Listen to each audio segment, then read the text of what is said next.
નર્મદા ડેમની સપાટી 135.47 મીટર સુધી પહોંચી છે અને ઉપરવાસમાંથી 4 લાખ ક્યુસેક પાણીની આવક થઈ રહી હોય ડેમના 15 દરવાજા અને આરબીપીએચ કેનાલ મારફતે 3 લાખ ક્યુસેક પાણી છોડવામાં આવી રહ્યું હોય ભરૂચ ગોલ્ડન બ્રિજ ખાતે નર્મદા નદીની સપાટી વોર્નિંગ લેવલ સ્પર્શે તેવી સંભાવના તંત્ર દ્વારા કરવામાં આવી રહી છે।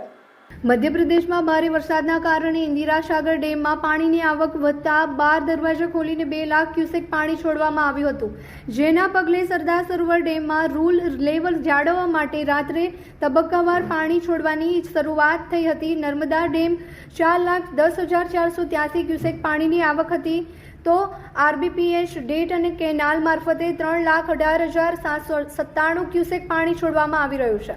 છેલ્લા 24 કલાકમાં જળ સપાટીમાં 10 સેન્ટીમીટરનો વધારો નોંધાઈ રહ્યો છે। ધીરે ધીરે સપાટીમાં વધારો થઈ રહ્યો છે।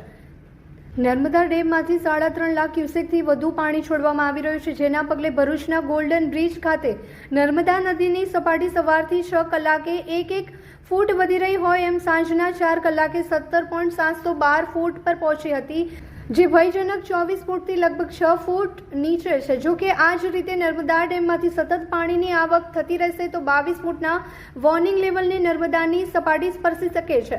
તંત્ર દ્વારા સ્થિતિની સમીક્ષા કરવા સાથે નજર રાખવામાં આવી રહી છે અને વડોદરા, ભરૂચ, નર્મદા જિલ્લામાં 27 ગામને એલર્ટ કરવામાં આવ્યા છે।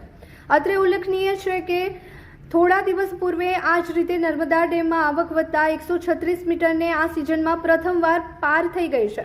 તો ભરૂચ ખાતે પણ ગોલ્ડન બ્રિજની સપાટી 19.5 ફૂટ પર પહોંચ્યા બાદ નીચે ઉતરતા પૂરનું સંકટ ટળ્યું હતું। આ છે ભરૂચનો મોસ્ટ અફોર્ડેબલ છપ્પન ભોગ, જે છે માત્ર 1299 માં, જેમાં આવશે 40 ટાઈપ્સ ઓફ ફરસાણ, 10 ટાઈપની મીઠાઈ, 4 કુકીઝ, 1 ચોકલેટ, 1 મોદક અને 1 ફ્રૂટ। આખું ભરૂચ શોધી લેશો ને તો પણ આવું પેકેજ તો નહીં જ મળે। જૂના અને જાણીતા જૈન ફરસાણ છેલ્લા 50 વર્ષથી સેમ ટેસ્ટ અને સેમ ક્વોલિટી સર્વ કરતું આવ્યું છે। ઓર્ડર કરવા માટે આજે જ વિઝિટ કરો તમારા નજીકની ન્યૂ જૈન ફરસાણ માર્ટ આઉટલેટ।